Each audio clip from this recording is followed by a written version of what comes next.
Okay, we have a bioplastic factory. Here's our bioplastic. So we take a cup full of biomaterials.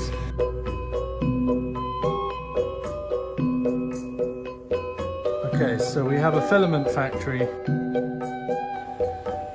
Spooler is spooling. This material is really beautiful. It's because it's completely natural.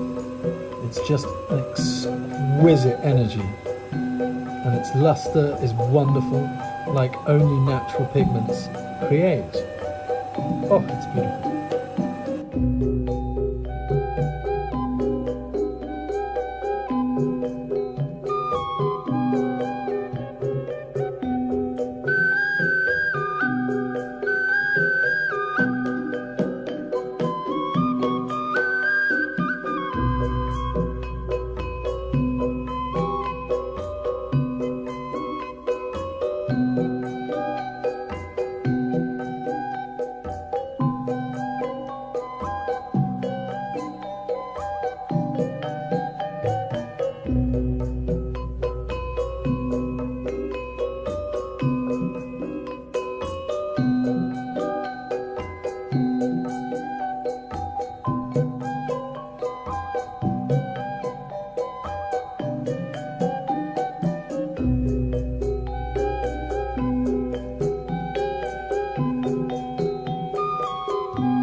Working.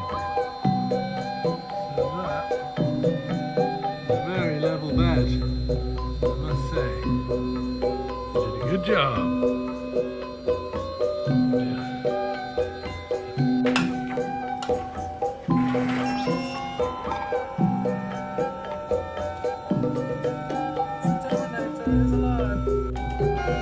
Okay, so we have bed leveling on an enormous scale.